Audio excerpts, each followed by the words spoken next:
Dear students, last video में हमने डील-सेल्डर reaction को देखा था। उसके बारे में कुछ थोड़ा स्टीरियोकेमिकल एस्पेक्ट्स देखे थे उसके, और ये पाया था कि वहाँ पर जो है वो एक्सो प्रोडक्ट जो है ज़्यादा स्टेबल होता है। आज हम ये देखेंगे कि एंडो प्रोडक्ट ज़्यादा स्टेबल कैसे होता है। मैंने आपको बताया भी था कि इसके लिए हम एल्डर्स एंडो रूल यूज़ करते हैं, क्योंकि मैक्सिमम डील्स एल्डर रिएक्शंस जो होती हैं वो एंडो प्रोडक्ट ही देती हैं। अब वो एंडो प्रोडक्ट क्यों देती हैं उसके लिए हम यहाँ पर देखेंगे इस रिएक्शन को। देखिए यहाँ पर जो रिएक्शन सबसे पहले अगर हम देखें, ये हमारा साइक्लोपेंटाडाइन है और ये मैलिक एनहाइड्राइड, इसके बीच में एक रिएक्शन करवा रहे हैं। तो यहाँ पर हमें सबसे पहले अपनी डाइन को ढूंढना होगा। तो डाइन हमारी ये है और डाइनोफाइल हमारा ये है। तो अगर मैं नंबरिंग करूँ यहाँ पर 1 2 3 4 और सपोज इसको मैंने 5 और 6 दिया, तो जो अब यहाँ पर कंपाउंड बन के आएगा वो एक बाईसाइक्लिक कंपाउंड बनेगा।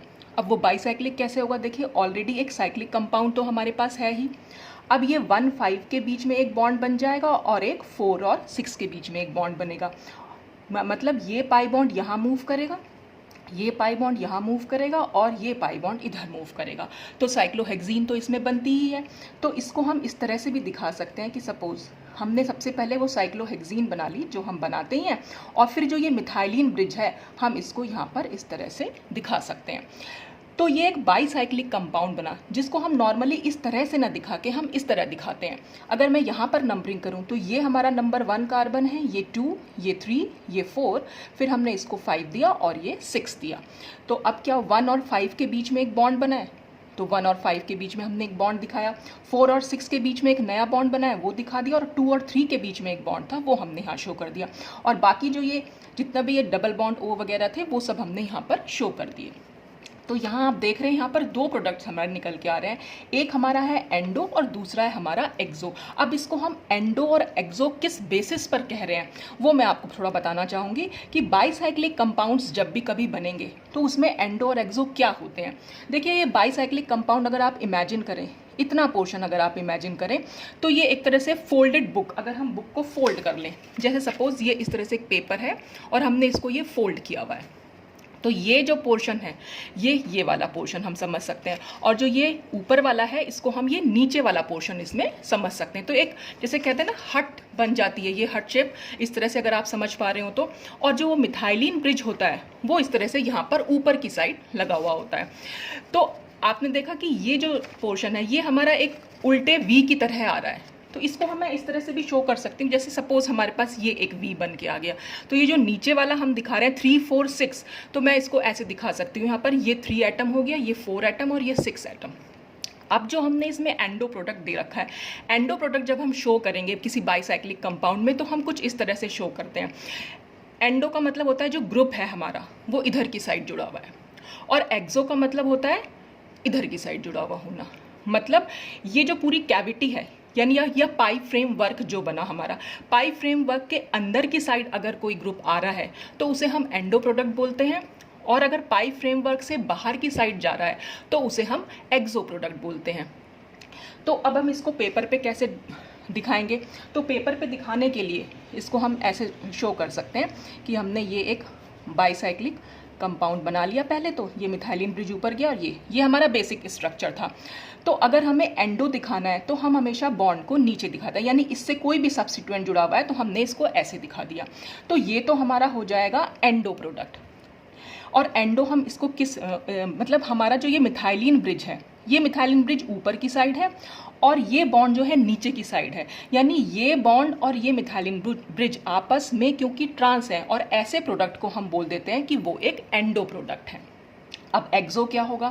अब एक्सो अगर हम यहाँ ये बॉन्ड यहाँ ना दिखा के अगर हम यहाँ दिखा दें ऊपर की साइड, तो अगर हम ऊपर की साइड दिखाएंगे तो मिथाइलिन ब्रिज भी ऊपर की साइड है और ये सब्स्टिट्यूएंट भी हमारा ऊपर की साइड है। तो ऐसे प्रोडक्ट को हम बोल देते हैं कि वो एक एक्सो प्रोडक्ट है। तो आप यहाँ पर देख रहे हैं एंडो प्रोडक्ट में ये बॉन्ड जो है वो नीचे की साइड जा रहे हैं, इसलिए ये एक एंडो प्रोडक्ट है। और यहाँ पर H नीचे की साइड है जबकि ये ग्रुप जो है वो ऊपर की साइड जा रहा है, इसलिए ये एक एक्सो प्रोडक्ट है। तो अब अगर हम बात करें कि कौन सा मेजर और कौन सा माइनर बनेगा, तो अगर आप एक चीज़ देखें, जैसे सपोज मैंने आपको ये एग्जाम्पल दिया था, हम कह रहे हैं एंडो प्रोडक्ट जब ये अंदर की साइड इसमें कोई ग्रुप जुड़ा हुआ है, जैसे ये अगर हमने ये ले लिया तो ये अंदर की साइड जुड़ा हुआ है। अब आप देख रहे हैं ये ग्रुप जो अंदर की साइड है और ये पूरी कैविटी है, यानी जो पाई फ्रेमवर्क है वो पूरा है। तो क्या करेगा इस ग्रुप में और इस पाई कैविटी में, क्योंकि जो पाई फ्रेमवर्क है यहाँ पर स्टेरिक हिंड्रेंस हो जाएगी, क्योंकि स्टेरिक हिंड्रेंस, क्योंकि ग्रुप भी अंदर आ गया और पाई फ्रेमवर्क भी अंदर है, तो यहाँ पर एक स्टेरिक हिंड्रेंस हो सकती है। तो स्टेरिक हिंड्रेंस अगर होगी तो हम ये कह सकते हैं कि एंडो प्रोडक्ट जो है वो लेस स्टेबल होना चाहिए। और जब यही ग्रुप पाई कैविटी के बिल्कुल बाहर की साइड है तो फिर वहाँ पर कोई स्टेरिक हिंड्रेंस देखने को नहीं मिलती, तो इसलिए एक्सो प्रोडक्ट जो है हमारा वो ज़्यादा स्टेबल या एज मेजर बनना चाहिए। पर एल्डर्स एंडो रूल ये कहता था कि डील-सेल्टर रिएक्शन मैक्सिमम टाइम पे जो देती है मेजर प्रोडक्ट वो देती है एंडो प्रोडक्ट। और वो किस कंडीशन में देंगी? When dienophile has a pi bond in its electron withdrawing group. जब भी कभी किसी डाइनोफाइल के इलेक्ट्रॉन विड्रॉइंग ग्रुप में अगर डबल बॉन्ड है यानी पाई बॉन्ड है तो हमेशा एंडो प्रोडक्ट जो है वो मेजर बनेगा। अब वो मेजर क्यों बनेगा, जबकि हमारा तो ये भी आ रहा था कि स्टेरिक हिंड्रेंस हो रहा है एंडो की वजह से। तो क्योंकि जब ये पाई बॉन्ड वाला कोई कंपाउंड होता है इलेक्ट्रॉन डबल बॉन्ड से अटैच यानी डाइनोफाइल से अटैच्ड इलेक्ट्रॉन विड्रॉइंग ग्रुप में जब डबल बॉन्ड्स होते हैं यानी पाई बॉन्ड जब होते हैं तो वहाँ पर हमें एक सेकेंडरी इंटरेक्शन देखने को मिलता है। अब ये सेकेंडरी इंटरेक्शन क्या होता है इसको हम समझेंगे इनके ऑर्बिटल डायग्राम की हेल्प से। अब देखिए ये जो मैंने रेड से बनाई हुई है ये है साइक्लोपेंटाडाइन और मैंने इसके ऑर्बिटल शो कर रखे हैं, ये इसका होमो ले रखा है। ये मैंने आपको पिछली बार समझे जब हमने एफएमओ मेथड एक्सप्लेन किया था। लास्ट वीडियोस अगर आपने नहीं देखे हैं तो मैं उनका लिंक डिस्क्रिप्शन बॉक्स में डाल दूंगी, क्योंकि जब तक आप वो वीडियो नहीं देखेंगे तब तक आपको यहाँ आगे कुछ भी समझ में नहीं आएगा, तो आप वहाँ जाकर चेक कर सकते हैं। तो हमने एक का होमो लेते हैं और इसमें एक का ल्यूमो। तो डाइन का जनरली हम होमो लेते हैं और डाइनोफाइल का ल्यूमो, और दोनों में ही क्योंकि C2 सिमेट्री होती है तो हमने यहाँ पर वो C2 सिमेट्री को शो कर ऑर्बिटल्स की हेल्प से वो C2 सिमेट्री हमने शो कर दी है। और ये ले लिया हमने वो मैलिक एनहाइड्राइड, ये इसका ऑक्सीजन जो हमारा ये ऑक्सीजन है और ये पूरी एक 5 मेंबर रिंग बना दी हमने ऑक्सीजन को। और ये जो डबल बॉन्ड था यहाँ पर वो हमारा यहाँ पर जो p ऑर्बिटल्स थे बस हमने वहाँ पर इनको शो कर दिया। और जो ये इधर ऑक्सीजन से बॉन्ड जुड़े हुए हैं तो ये हमारा ये लास्ट में ऑक्सीजन है और ये भी एक ऑक्सीजन है, और ये सब इनके p ऑर्बिटल्स हमने यहाँ पर शो कर दिए। अब देखिए जो प्राइमरी इंटरेक्शन है नॉर्मली जो इंटरेक्शन होता है वो क्या होगा, ये 1 कार्बन और 5 कार्बन के बीच में और इस 4 कार्बन और 6 कार्बन के बीच में। तो अगर मैं यहाँ पर नंबरिंग करूँ तो ये 1 कार्बन है, ये 2, ये 3, ये 4 और इसको हम 5 या और इसको हम 6 कार्बन कह सकते हैं। तो इंटरेक्शन किस किस के बीच में, 1 और 5 के बीच में। तो ये 1 वाला जो ऑर्बिटल यानी 1 कार्बन नंबर पर जो p ऑर्बिटल है और जो 5 कार्बन पर जो p ऑर्बिटल है, आप देख सकते हैं उसमें ये मैंने फिल्ड मतलब एक तरह से जो ये भरा हुआ पोर्शन है आप इसको पॉजिटिव फेज मान सकते हैं लोब की, और इसको हम नीचे वाले को हम नेगेटिव लोब मान सकते हैं यानी नेगेटिव फेज वाला। और ऐसे ही ये भी नेगेटिव है और ये पॉजिटिव है। तो आप देख रहे हैं इसका जो नेगेटिव फेज वाला लोब है वो इसके नेगेटिव फेज वाले लोब से ही कंबाइन कर पा रहा है, तो यानी यहाँ पर एक बॉन्डिंग इंटरेक्शन है। और ऐसे ही जो ये 4 और 6 के बीच में एक बॉन्डिंग हुई है तो हमने 4 वाला ऑर्बिटल यहाँ शो किया और 6 वाला यहाँ।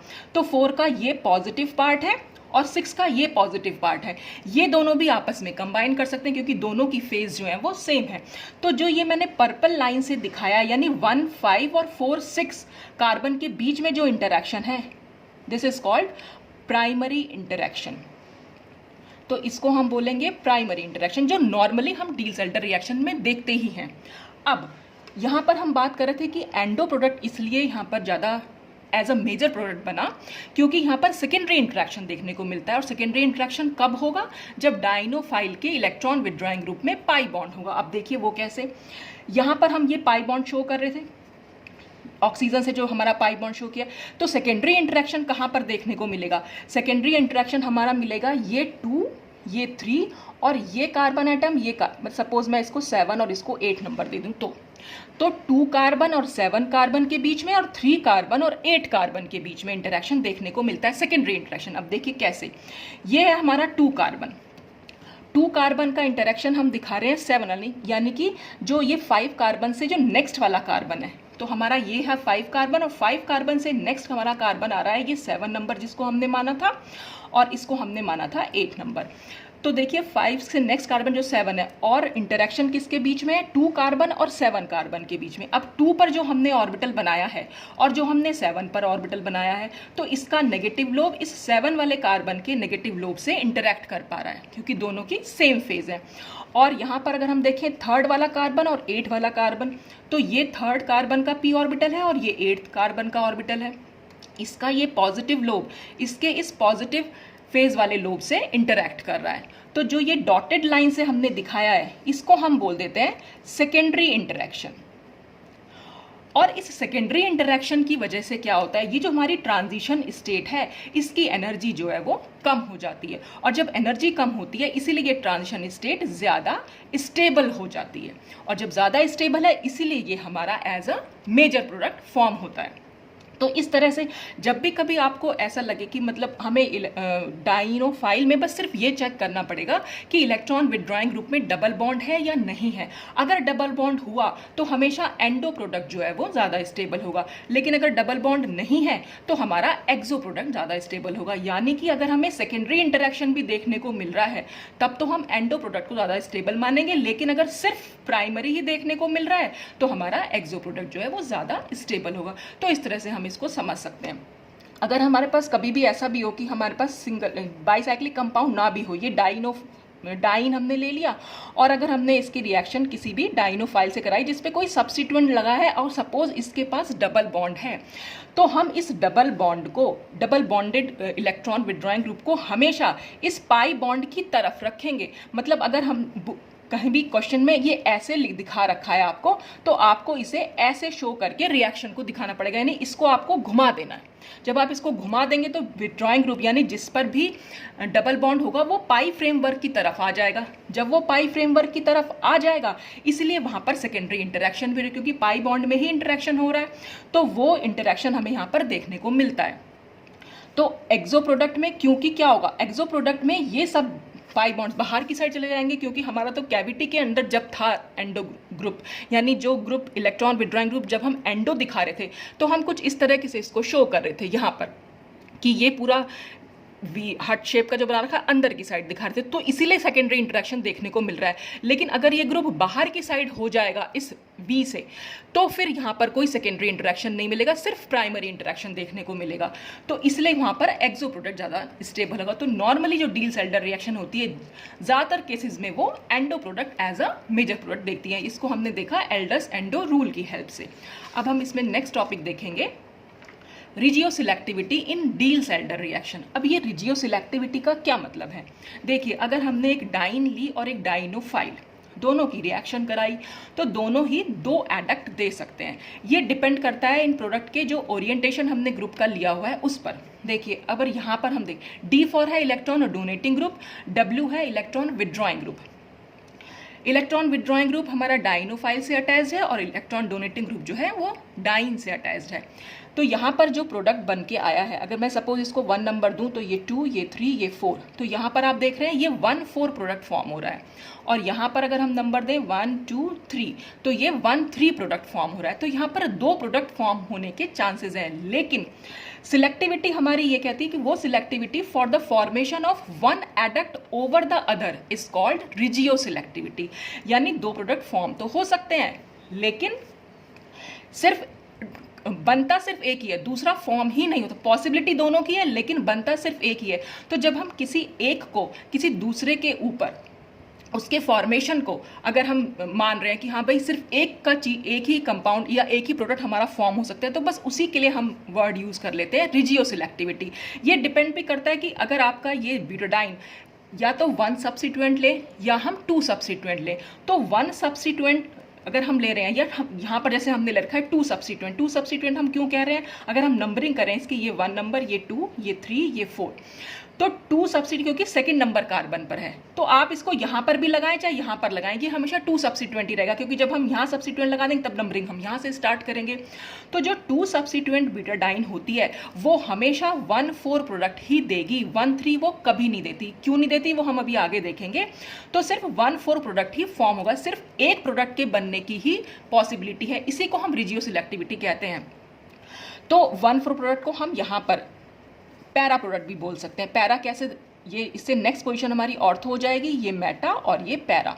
तो हम ये भी कह सकते हैं कि जो 2 सब्स्टिट्यूएंट डाइन होती है वो हमेशा पैरा प्रोडक्ट ही देगी, और ये हमारा क्या होगा, ऑर्थो, और ये मेटा प्रोडक्ट कभी नहीं फॉर्म होगा। तो इसी को हम रिजियो सिलेक्टिविटी कहते हैं कि ओरिएंटेशन पर डिपेंड कर रहा है सब्स्टिट्यूएंट, जो ओरिएंटेशन इफेक्ट कह सकते हैं हम इसको। तो उस ओरिएंटेशन इफेक्ट के बेसिस पर हम रिजियो सिलेक्टिविटी को भी एक्सप्लेन कर सकते हैं। अब यहाँ पर हम ये देखेंगे कि ये 1,4 प्रोडक्ट ही क्यों फॉर्म होके आ रहा है। तो अब यहाँ पर रिएक्शन हमने लगा, ये सपोज हमारे पास एक रिएक्शन है, हमने एक इलेक्ट्रॉन डोनेटिंग ग्रुप ब्यूटाडाइन से अटैच कर दिया और एक इलेक्ट्रॉन विड्रॉइंग ग्रुप हमने डाइनोफाइल से अटैच कर दिया। यहाँ पर जो ये हम मैकेनिज्म शो कर रहे हैं ये एक हाइपोथेटिकल मैकेनिज्म है, जिसमें एक हाइपोथेटिकल इंटरमीडिएट बनता है। नॉर्मली पेरिसाइक्लिक रिएक्शंस में कोई इंटरमीडिएट फॉर्म नहीं होता, वो ट्रांजिशन स्टेट के थ्रू होती है। पर क्योंकि हमें ये समझना है कि यहाँ पर 1,4 प्रोडक्ट क्यों फॉर्म हो रहा है, तो एक हम हाइपोथेटिकल मैकेनिज्म सोच सकते हैं इसके बारे में। तो ये सब कुछ हाइपोथेटिकल ही है। अब इसमें क्या होगा, इलेक्ट्रॉन डोनेटिंग ग्रुप है तो जाहिर सी बात है ये अपने इलेक्ट्रॉन डोनेट करेगा। इसने इलेक्ट्रॉन इस कार्बन को दिए तो कार्बन के यहाँ पर वैलेंसी क्योंकि ज़्यादा हो जाएगी तो ये पाई बॉन्ड यहाँ मूव करेगा, फिर ये पाई बॉन्ड इधर मूव करेगा और ये पाई बॉन्ड ऑक्सीजन पर जाएगा। तो इस तरह से हमारे पास ये एक हाइपोथेटिकल इंटरमीडिएट फॉर्म हो जाएगा, क्योंकि ऑक्सीजन ने अपने लोन पेयर ऑफ इलेक्ट्रॉन दिए हैं इसलिए ऑक्सीजन पर आया पॉजिटिव चार्ज, और फिर ये सब हमने मूवमेंट दिखाया जहाँ जहाँ जो जो बॉन्ड बनना था, और इस वाले ऑक्सीजन पर आ जाएगा फाइनली नेगेटिव चार्ज।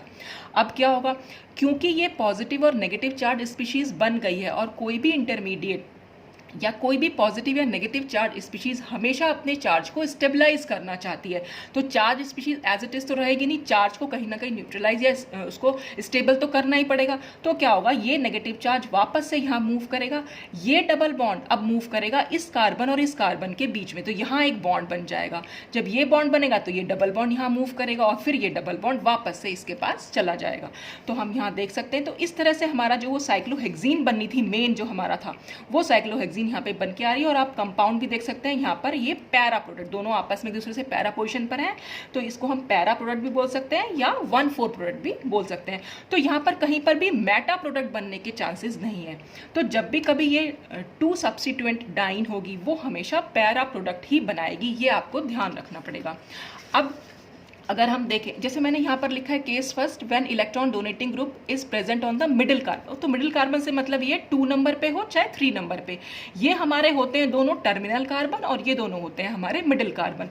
अब हम देखेंगे कि ब्यूटाडाइन में अगर वो 1 सब्स्टिट्यूएंट हुई, यानी कि अगर टर्मिनल कार्बन पर इलेक्ट्रॉन डोनेटिंग ग्रुप हुआ, तब यहाँ पर किस टाइप का प्रोडक्ट फॉर्म होके आएगा।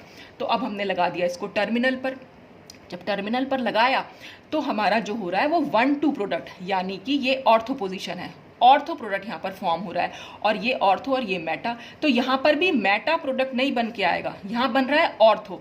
तो यानी 1 सब्स्टिट्यूएंट जो होगी वो हमेशा ऑर्थो प्रोडक्ट देगी, और जो 2 सब्स्टिट्यूएंट होगी वो हमेशा पैरा प्रोडक्ट देगी। अब इसको भी हम एक हाइपोथेटिकल मैकेनिज्म से समझ सकते हैं, बिल्कुल वैसे जैसे हमने लास्ट टाइम किया था कि इलेक्ट्रॉन्स को मूव कराया, ये पाई बॉन्ड यहाँ मूव करेगा, ये पाई बॉन्ड इन दोनों कार्बन के बीच में एक बॉन्ड बनाएगा, ये पाई बॉन्ड इधर मूव करेगा और ये पाई बॉन्ड इस तरह से। तो यहाँ पर हमारे पास फिर से एक हाइपोथेटिकल इंटरमीडिएट फॉर्म होके आएगा जिस पर ये चार्ज होंगे। चार्ज तो हमारे खत्म करना है, चार्ज को खत्म करने के लिए क्या करना पड़ेगा हमें, ये ऑक्सीजन नेगेटिव चार्ज यहाँ मूव करेगा, ये पाई बॉन्ड इस कार्बन और इस कार्बन के बीच में एक बॉन्ड बनाएगा, फिर ये पाई बॉन्ड इधर मूव करेगा, और इस तरह से हमारे पास 1,2 प्रोडक्ट या एक ऑर्थो प्रोडक्ट जो है वो निकल के आएगा। तो ये रिजियो सिलेक्टिविटी ही थी कि कंपाउंड के सब्स्टिट्यूएंट यहाँ पर इसकी पोजीशन क्या है उसके बेसिस पर डिपेंड कर रहा है कि ऑर्थो बन रहा है या पैरा बन रहा है, तो इसी को हम रिजियो सिलेक्टिविटी बोल देते हैं। अब इसमें नेक्स्ट टॉपिक है इंट्रामोलिकुलर डील-सेल्डर रिएक्शन। बहुत ही इंपॉर्टेंट रिएक्शन है। अभी तक जो हमने देखी वो थी इंटरमोलिकुलर। इंटरमोलिकुलर का मतलब होता है 2 डिफरेंट मॉलिक्यूल के बीच में रिएक्शन होना, और इंट्रामोलिकुलर का मतलब होता है जब एक ही कंपाउंड में आपको डाइन भी देखने को मिले और डाइनोफाइल भी देखने को मिले, तो एक ही मॉलिक्यूल में होने वाली डील-सेल्डर रिएक्शन वो कहलाती है इंट्रामोलिकुलर डील-सेल्डर रिएक्शन। जैसे कि हम यहाँ इस केस में देखेंगे, तो सबसे पहले तो हमें यही फाइंड आउट करना पड़ता है कि डाइन कौन सा है और डाइनोफाइल कौन सा है। तो डाइन क्या है, कॉन्जुगेटेड डाइन तो यही है, और ये खाली डाइनोफाइल पार्ट है। अब कॉम्बिनेशन क्या होगा, वही हमें सिर्फ इलेक्ट्रॉन्स का मूवमेंट दिखाना है साइक्लिक स्टेट में या साइक्लिक टाइप में। तो ये बॉन्ड यहाँ मूव करेगा, ये बॉन्ड यहाँ और ये बॉन्ड यहाँ, तो इस तरह से ये प्रोडक्ट फॉर्म बन होके आता है। अब इसमें इंपॉर्टेंट चीज़ क्या है, इंपॉर्टेंट चीज़ जो है जो इस कार्बन और इस कार्बन के बीच में बॉन्ड बना, यहाँ पर अगर कोई भी ग्रुप जुड़ा हुआ है उसकी स्टीरियोकेमिस्ट्री क्या होगी, और इस डाइनोफाइल से अगर कोई ग्रुप जुड़ा हुआ है उसकी स्टीरियोकेमिस्ट्री क्या होगी। बस इसी बेसिस पर हम इस क्वेश्चंस को कर सकते हैं। तो यही सबसे ज़्यादा इंपॉर्टेंट चीज़ है कि हमें सिर्फ जॉइंट पर, यानी दोनों जहाँ पे भी रिंग फ्यूज हुई हैं तो जो भी जॉइनिंग का पॉइंट है वहाँ की स्टीरियोकेमिस्ट्री, और अगर डाइनोफाइल से कोई भी ग्रुप जुड़ा हुआ है तो उसकी स्टीरियोकेमिस्ट्री क्या हुई। फॉर एग्जांपल जैसे हमने ये रिएक्शन देखी, अब इस रिएक्शन में देखा ये प्रोडक्ट तो बना दिया हमने, प्रोडक्ट तो हम बना ही देंगे, लेकिन जो ये स्टीरियोकेमिस्ट्री निकल के आ रही है, ये जो मैंने अब बिलो द प्लेन दिखा रखे हैं, ये कैसे आए हैं, इन्हीं को हमें समझना है। तो सबसे पहला काम, जब भी आपको इस तरह का कोई कंपाउंड दिखाई दे, आपने सबसे पहला काम क्या करना है, उसको नंबरिंग कर दीजिए। यहाँ से नंबरिंग हमेशा डबल बॉन्ड जहाँ पर भी है वहाँ से आपने स्टार्ट करनी है। 1 2 3 4, ये 5, ये 6 7 8 और 9। अब दूसरा काम आपको क्या करना है, सबसे नंबरिंग करी, दूसरा काम है, क्योंकि ये डाइन और डाइनोफाइल मिलके हमेशा साइक्लोहेक्सीन ही बनाते हैं, तो सबसे पहले हम वो साइक्लोहेक्सीन को ड्रॉ कर लेंगे। तो हमने यहाँ पर वो साइक्लोहेक्सीन ड्रॉ कर ली। अब साइक्लोहेक्सीन कैसे बनेगी, क्योंकि ये बॉन्ड यहाँ पर शिफ्ट किया होगा, तो अब हम नंबरिंग दे देंगे। देखिए ये वाला पोर्शन जो था वो डाइन का था, तो हमने नंबरिंग दी थी, ये 1 है, ये 2, ये 3 और ये 4, और जो डाइनोफाइल वाला पार्ट है उसको हमने नंबर कर दिया 8 और 9। ठीक, इतना काम हमने कर लिया। अब बॉन्ड कैसे बना हुआ है, अब देखिए 4 और 8 के बीच में कितने कार्बन आ रहे हैं, 5 6 और 7, यानी 3 कार्बन आ रहे हैं। तो हमने वो 3 कार्बन यहाँ दिखा दिए, 5 दिखाया, फिर 6 दिखाया, फिर 7 दिखाया और ये 8 हो गया। तो ये 5 कार्बन, ये 6 कार्बन और ये 7 कार्बन, ये बन गया। अब हमने देखा 9th कार्बन से हमारा CO2Me यानी कि एक इलेक्ट्रॉन विड्रॉइंग ग्रुप जो है यहाँ पर जुड़ा हुआ है, एस्टर ग्रुप होता है ये, COOMe भी हम इसको बोल सकते हैं, इसको हम इस तरह से दिखा सकते हैं। अच्छा, अब क्योंकि इसमें पाई बॉन्ड है, तो जैसा कि मैंने बताया था कि अगर डबल बॉन्ड से अटैच इलेक्ट्रॉन विड्रॉइंग ग्रुप में पाई बॉन्ड होगा तो हम हमेशा उसे डाइन की तरफ शो करते हैं। डाइन की तरफ शो करने का मतलब, अगर हमारी ये डाइन है और यहाँ पर हमने ये CO2Me सपोज इस तरह से है, तो हमें ये इस तरह से ना दिखा के, यहाँ पर भी सपोज कोई X या Y होता और यहाँ पर सपोज H होता है, ये हमने CO2Me, तो हम इसको उल्टा करके दिखा देंगे। उल्टा करके दिखाने का मतलब क्या हो जाएगा कि हमने यहाँ डबल बॉन्ड बनाया, अब X इधर चला जाएगा और Y इधर चला जाएगा, CO2Me इधर आ जाएगा और H जो है इधर आ जाएगा। तो इस तरह से आप इसको उल्टा करके दिखा सकते हैं, क्योंकि हमें डबल बॉन्ड वाले इलेक्ट्रॉन विड्रॉइंग ग्रुप को डाइन की तरफ ही शो करना है। अब हमने यहाँ देखा, देखिए ये डबल बॉन्ड है, ये डबल बॉन्ड इस तरह से, ये डबल बॉन्ड एक्चुअल में ऐसे बना हुआ है, CO2Me और ये H, और यहाँ पर भी एक H, और ये पूरा जो रिंग पोर्शन है ये इधर की साइड जुड़ा हुआ है। तो यहाँ पर तो CO2Me ऑलरेडी डाइन की तरफ ही है, यहाँ पर ये डाइन पोर्शन है, तो क्योंकि यहाँ पर CO2Me डाइन की तरफ है तो हमें कोई चेंज नहीं करना है। अब आप देखिए यहाँ पर एक H है और यहाँ पर एक H है, तो और हम व्यू कहाँ से करते हैं, जहाँ भी डाइन और ये जुड़ता है। जैसे व्यू करने का तरीका, अगर ये ऐसे है तो हम हमेशा इधर की साइड से व्यू करेंगे, अगर ये ऐसे होता और यूं जुड़ रहा होता तो हम इधर से व्यू करते, अगर ये ऐसे प्लस ऐसे है तो हम इधर से व्यू करेंगे। ये चीज़ आप ध्यान रखिएगा, जिधर भी डाइन होती है उसके ठीक सामने से हम इसको व्यू करते हैं। तो डाइन हमारी ये है, हम इसको यहाँ से व्यू कर रहे हैं। जब हम इसको यहाँ से व्यू कर रहे हैं तो अगर हम इसकी पोजीशन देखें, देखिए H तो हमारी साइड आ रहा है और CO2Me पीछे की साइड जा रहा है। ये डबल बॉन्ड से अगर हम देखें, जैसे यहाँ पर इसको मैंने ऐसे बनाया तो H तो हमारी साइड आ रहा है लेकिन CO2Me पीछे की तरफ जा रहा है, तो इसलिए हमने इस CO2Me को पीछे की तरफ बना दिया। तो हम यहाँ पर 9th पे, क्योंकि हमारी जुड़ी हुई थी 9 कार्बन पर CO2Me था, तो हमने इसे यहाँ CO2Me बना दिया इसको। अब ये वाला H देखिए, हमें दिखाना है अब 4 और 8 जो नए बॉन्ड थे वो देखिए मैंने इसको ना ग्रीन कलर से बना दिया, जो नए बॉन्ड बने थे, यानी कि ये वाला बॉन्ड बना था हमारा, ये बॉन्ड बना था और ये बॉन्ड बना था। आपने कैसे बनाया, 4 और 8 के बीच में ही तो बॉन्ड बनेगा, आप चाहे तो इसको यहीं जोड़ दीजिए और फिर आप दोबारा से बना सकते हैं इसको। ये 6 मेंबर 1 2 3 4 और 5 और 6 मेंबर रिंग बन जाएगी। ये बॉन्ड इधर किसका है, ये बॉन्ड इधर किसका है और ये बॉन्ड इधर किसका है, ठीक है। तो ये मूवमेंट दिखा दिया और हमारी ये हमने साइक्लोहेक्सीन बना दी। अब इससे जो हमने ये जो रिंग स्ट्रक्चर था वो हमने 4 और 8 से जुड़ा हुआ था, वो हमने 4 और 8 से जोड़ दिया। फिर हमने बस CO2Me को देखा कि क्योंकि वो पीछे की साइड है तो हमने उसे पीछे की साइड बना दिया। अब जो ये ज्वाइनिंग हुई है तो हमें 8 कार्बन पर जो हाइड्रोजन है और 4 कार्बन पर जो हाइड्रोजन है उसकी स्टीरियो बतानी है। तो उसकी स्टीरियो भी अगर हम यहाँ से व्यू कर रहे हैं तो आप देख रहे हैं डबल बॉन्ड से ये H पीछे की साइड जा रहा है, और आप ऐसे भी देख सकते हैं कि CO2Me और ये H दोनों सेम साइड जा रहे हैं। और हमने ये पढ़ा भी था कि जो भी हमारा डाइनोफाइल की जो स्टीरियो है वैसी ही स्टीरियो उसके प्रोडक्ट में भी रहती है। अगर ये CO2Me और ये H दोनों सिस हैं तो हमें यहाँ पर भी दोनों को सिस दिखाना पड़ेगा। तो आपने इसको भी बिलो द प्लेन दिखा दिया, क्योंकि हमारा ये बिलो द प्लेन निकल के आ गया था और दिख भी रहा है यहाँ पर। अब हम देखेंगे यहाँ पर मैंने आपको बताया था ये क्या है, यहाँ पर एक H जुड़ा हुआ है जो हमने शो नहीं कर रखा, लेकिन वो H तो है यहाँ पर। अब ये H है, हम देखिए यहाँ से इसको व्यू कर रहे हैं और H हमारा पीछे की साइड आ रहा है और ये बॉन्ड हमारा आगे की साइड आ रहा है। या हम ये भी मैंने आपको बताया था कि जो भी ये आउटसाइड ग्रुप है डबल बॉन्ड से ये बाहर की साइड जा रहा है, तो जो भी आउटसाइड ग्रुप होते हैं उसे हम बिलो दिखाते हैं। और हम बिलो क्यों दिखा रहे हैं, क्योंकि हम सामने से इसको व्यू कर रहे हैं। जब हम सामने से व्यू कर रहे हैं तो ये बॉन्ड तो हमारी साइड आ रहा है, ये बॉन्ड पीछे की साइड जा रहा है, इसलिए हमने इसको भी पीछे की साइड दिखा दिया। तो इस तरह से ये कंपाउंड जो है हमारा बन किया जाता है। तो आपने सबसे पहला काम इसको नंबरिंग दे देनी है। नंबरिंग करने के बाद आप यहीं पर ये बॉन्ड बना के देख लीजिए, क्योंकि इस 4 कार्बन और 8 कार्बन के बीच में 1 कार्बन और 9 कार्बन के बीच में ही बॉन्ड होना है। और बस ये बॉन्ड तो आपने खिसका ही दिया और एक बॉन्ड हमें यहाँ बनाना है, तो एक तरह साइक्लोहेक्सीन बना देनी है। फिर वो आपने साइक्लोहेक्सीन यहाँ बनाई और बस उसके बाद आपको सिर्फ व्यू करना है इस मॉलिक्यूल को यहाँ से कि, और ये भी याद रखिएगा, चाहे तो आप याद रखिए चाहे आपको व्यू करना सीख लीजिए इसको, कि डबल बॉन्ड से हमें पीछे की साइड दिख रहा है या आगे की साइड दिख रहा है। तो पीछे दिख रहा है तो बिलो द प्लेन दिख रहा है, और आगे दिख रहा है तो वो अबव द प्लेन बनाना है हमें। अब हो सकता है कि जब कभी ऑप्शनल क्वेश्चंस आए तो आपको तो बहुत सारे ऑप्शंस दिए होंगे, तो हो सकता है वहाँ पर इन तीनों ग्रुप्स की, यानी ये दोनों H और ये CO2Me, इन तीनों ग्रुप्स को अबव द प्लेन दिखाया हुआ हो। तो अगर वो अबव द प्लेन भी दिखाया तो इसका मतलब वो करेक्ट है। हमारा कहने, वो तो सिर्फ व्यू करने का तरीका है कि कहाँ से व्यू किया गया है। हमारा कहने का मतलब ये हुआ कि ये जो तीनों ग्रुप्स हैं इन तीनों की स्टीरियो सेम रहेंगी, या तो ये तीनों बिलो द प्लेन रहेंगे या तीनों अबव द प्लेन रहेंगे। तो चाहे तो वो बिलो द प्लेन दिखा दो, क्योंकि हमारी तीनों की बिलो द प्लेन निकल के आई तो इसलिए हम इन तीनों को अबव द प्लेन भी दिखाएंगे तो भी हमारा सही होगा। बस व्यू आप कहाँ से कर रहे हैं, तो एक व्यू करने का तरीका बस मैं आप जो बता रही हूँ, अगर आप वो ध्यान रखें कि बस जहाँ भी ब्यूटाडाइन है उसके ठीक डाइन जो हमारा उसके ठीक सामने से आपको व्यू करना है।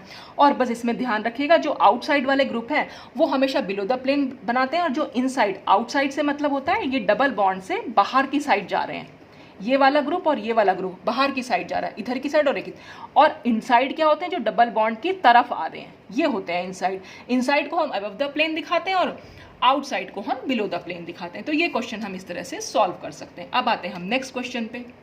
अब आया हमारा नेक्स्ट क्वेश्चन। नेक्स्ट क्वेश्चन में सबसे पहले क्वेश्चन जब भी आपको दिखाई सबसे पहले आपको डाइन और डाइनोफाइल ढूंढना है। तो हमने देख लिया कि भाई डाइन है हमारी ये और डाइनोफाइल हो गया ये। अब डाइनोफाइल ठीक है, हमारी रिएक्शन भी हो जाएगी तो बिल्कुल सामने सामने ही है, तो हम यहीं पर इनके बीच में एक बॉन्ड बना दे रहे हैं, बॉन्ड भी बना दिया। अब हमने देखा कि डबल बॉन्ड से जो अटैच्ड ग्रुप्स हैं उनका उनमें डबल बॉन्ड है, यानी डाइनोफाइल से जो अटैच्ड ग्रुप है उनमें डबल बॉन्ड है और वो बाहर की साइड है, वो डबल इन ब्यूटाडाइन की साइड नहीं आ रहे हैं। तो हमें सबसे पहले उनको इस साइड, यानी कि इस डबल बॉन्ड को, जो डबल बॉन्ड ऐसे है, इसको हमें यूं मूव कराना पड़ेगा, यानी ये COH इधर की साइड दिखाना है और ये मिथाइल ग्रुप हमें इधर दिखाना है, और ये वाला ग्रुप हमें इधर दिखाना है, और यहाँ जो H लगा हुआ है उसे हमें इधर दिखाना है। तो इसको अगर हम मूव कराएं तो हम यहाँ इसको इस तरह से बना सकते हैं। ये पूरा हमारा ऑक्सीजन, अब जब हमने इसको ऐसे घुमा दिया तो ये COH इसकी साइड चला गया और ये मिथाइल ग्रुप पीछे की साइड चला गया, और यहाँ पर एक H है और ये पूरा का पूरा ग्रुप इस तरह से इधर की साइड है। अब हम यहाँ पर इसको बॉन्डिंग आप दिखा सकते हैं। ये बॉन्डिंग आपने बनाई इसके, इस कार्बन और इस कार्बन के बीच में होगी। चाहे तो आप इसको फिर से नंबरिंग देख सकते हैं, 1 2 3 4 5 6 7 यहाँ पर 8 और ये 9।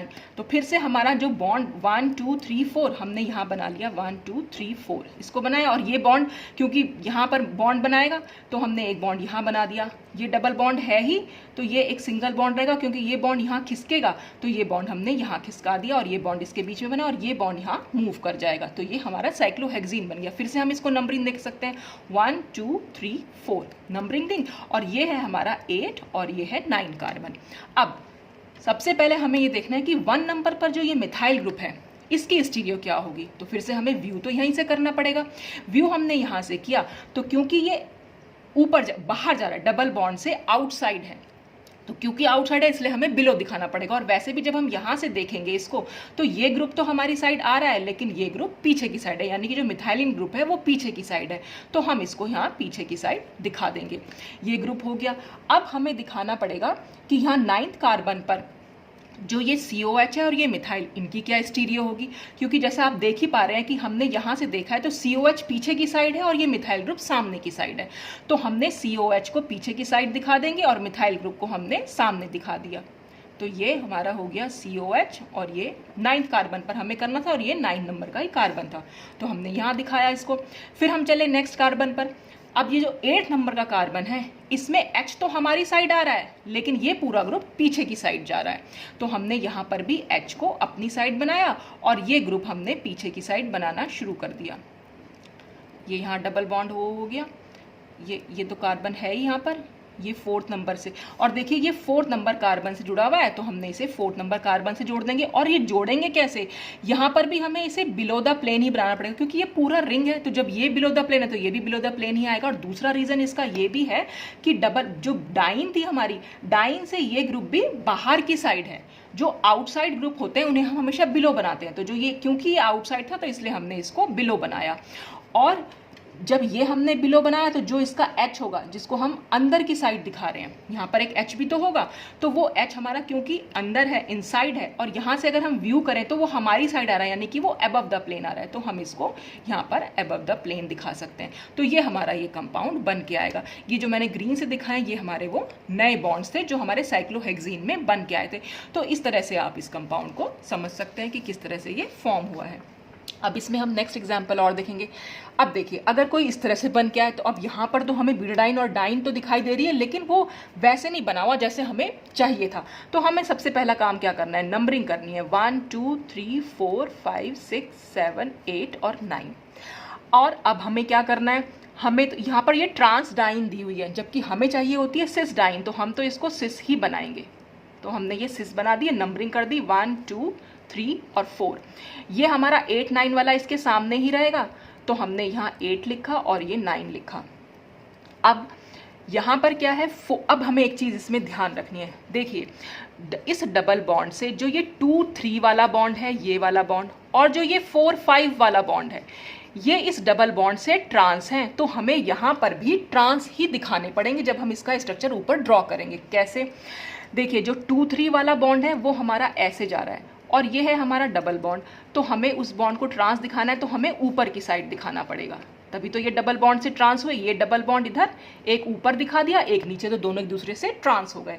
तो ये हमारा हो गया 5 नंबर कार्बन। ऐसे ही हमें यहाँ पर भी ध्यान रखना है, ये जो कार्बन है 9 वाले कार्बन और COMe, और जो ये 7 और 8 वाला ग्रुप है, डबल बॉन्ड से हमें ये बॉन्ड और ये बॉन्ड जो है हमें वो ट्रांस दिखाने पड़ेंगे। ट्रांस दिखाना, अब COMe है, COMe में फिर से डबल बॉन्ड है, डबल बॉन्ड है तो इसे तो हम हमेशा ही इसकी तरफ दिखाएंगे। ये तो हमारा C डबल बॉन्ड O और ये OMe, हम यहाँ पर इसको तो हमेशा अंदर ही दिखाएंगे। और क्योंकि डबल बॉन्ड से जो नेक्स्ट 7 और 8 वाला ट्रांस है, तो जब हमने इसे इधर की साइड दिखाया तो जाहिर सी बात है उसे हमें इधर की साइड दिखाना पड़ेगा। तो ये हो गया हमारा 7 नंबर कार्बन। और यहाँ पर 5 और 7 के बीच में एक कार्बन एटम और है, उसको आप कैसे भी दिखा दीजिए, ये बन गया आपका। तो इस तरह से अब हमें इसके अंदर हमें यहाँ पर, तो हमने इस कंपाउंड को ऐसे बना लिया। तो आपने जब भी बनाना है, एक तो इसको सिस बनाना है, दूसरा ये वाले बॉन्ड और इस वाले बॉन्ड को ट्रांस रखना है, और इस वाले बॉन्ड और इस वाले बॉन्ड को भी ट्रांस रखना है, और इस ग्रुप को हमेशा ब्यूटाडाइन की तरफ बनाना है। अब ये हमारा जब स्ट्रक्चर निकल के आए तो हमारा जो नेक्स्ट जो भी हमारी साइक्लोहेक्सीन बनेगी वो कैसे बनेगी, ये बॉन्ड यहाँ खिसकेगा तो जाहिर सी बात है इनके बीच में बॉन्ड बनेगा, ये बॉन्ड यहाँ खिसकेगा तो इसके बीच में बॉन्ड बनेगा, और ये बॉन्ड यहाँ खिसकेगा तो यहाँ एक बॉन्ड बनेगा। तो फिर से वही हम साइक्लोहेक्सीन बना ले रहे हैं। साइक्लोहेक्सीन हमने बना ली और नंबरिंग दे दी 1 2 3 4 और ये है 8 और 9, और 4 और 8 के बीच में एक 5 कार्बन 6 कार्बन 7 कार्बन और ये 8, ये 5 6 और 7 ये बन के आ गए। और अब हमें देखनी है स्टीरियो, इस जॉइंट पर हमें स्टीरियो देखनी है। तो अब आप देख रहे हैं कि इस डबल बॉन्ड से ये हमारा जो पूरा पोर्शन था ब्यूटाडाइन का, इससे ये बाहर की साइड है। अगर ये बाहर की साइड है तो इसका मतलब जो यहाँ पर एक H होगा, यहाँ पर बाहर की साइड है, इसका मतलब ये जो पूरी रिंग है ये तो बिलो द प्लेन हो जाएगी, क्योंकि आउटसाइड द ग्रुप है वो हमेशा बिलो द प्लेन होते हैं। और यहाँ पर क्योंकि एक H भी रहा होगा तो वो जो H यहाँ रहा है वो इनसाइड आ रहा है, इसीलिए हमने इनसाइड वाले ग्रुप को, क्योंकि हम अबव द प्लेन दिखाते हैं तो हमने यहाँ इसे अबव द प्लेन दिखा दिया, तो ये H हमारा हो गया अबव द प्लेन। अब हम 8 नंबर कार्बन पर देखेंगे। देखिए 8 नंबर कार्बन पर क्या है, ये बॉन्ड तो बाहर की साइड जा रहा है और एक H हमारा इधर की साइड है, यानी ये H और ये COMe दोनों सेम साइड हैं। तो जब ये दोनों सेम साइड हैं और यहाँ से हम देख रहे हैं तो H जो है वो पीछे की तरफ जा रहा है, तो हमने H को पीछे की तरफ बनाया। और क्योंकि ये दोनों सेम साइड, ये भी तो यहाँ पर एक H है, तो यहाँ से जब हम व्यू कर रहे हैं तो COMe हमें पीछे की साइड दिख रहा है, तो COMe पीछे दिख रहा है और ये H भी पीछे दिख रहा है, इसलिए हमने इन दोनों को बिलो द प्लेन दिखा दिया। तो इस तरह से हम यहाँ पर इसको भी बना सकते हैं। अब ये लास्ट एग्जाम्पल हमारा इसमें है। इस लास्ट एग्जाम्पल में हमें सिर्फ ब्यूटाडाइन तो दिख रही है, डाइन तो दिख रही है, लेकिन डाइनोफाइल कहीं भी नहीं दिख रहा। लेकिन तो डाइनोफाइल यहाँ पर हमें क्रिएट करना पड़ेगा, और वो हम कैसे कर सकते हैं। देखिए OAC जो होता है वो हमारा बहुत ही अच्छा लीविंग ग्रुप है, ये बहुत अच्छा लीविंग ग्रुप होता है, तो ये यहाँ से रिमूव हो सकता है। जब ये यहाँ से निकलेगा तो इस कार्बन पर पॉजिटिव चार्ज आएगा, और इसके पॉजिटिव चार्ज को दूर करने के लिए ये लोन पेयर ऑफ इलेक्ट्रॉन हम यहाँ पर शिफ्ट करा सकते हैं। तो हमने जब ये लोन पेयर यहाँ शिफ्ट कराया और यहाँ पर हमारा OAC निकल गया, यानी कि जो ये ग्रुप हमने जो लिया था वो हमने यहाँ पर लीविंग ग्रुप था इसलिए हमने निकाल दिया। और नाइट्रोजन ने क्योंकि लोन पेयर ऑफ इलेक्ट्रॉन दिए इसलिए इसके ऊपर आ गया पॉजिटिव चार्ज। अब नाइट्रोजन को तो अपना पॉजिटिव चार्ज खत्म करना ही होगा, तो ये H जो है यहाँ पर निकल जाएगा H प्लस की तरह से, और वो H प्लस और ये OAC आपस में मिलके ACOH यानी एसिटिक एसिड बना लेंगे और यहाँ से वो निकल जाएंगे। AC मीन्स एसाइल ग्रुप है यहाँ पर, तो ये बॉन्ड यहाँ पर शिफ्ट करेगा तो नाइट्रोजन का लोन पेयर हमें एज इट इज मतलब पॉजिटिव चार्ज जो है वो खत्म हो जाएगा। तो हम इसको यहाँ इस तरह से दिखा सकते हैं डबल बॉन्ड के आगे, क्योंकि CH2 ग्रुप है तो हमने वो CH2 ग्रुप को दिखा दिया। अब हम यहाँ अच्छी तरह से विजुअलाइज कर पा रहे हैं कि ये हमारा डाइन है और ये हमारा डाइनोफाइल है।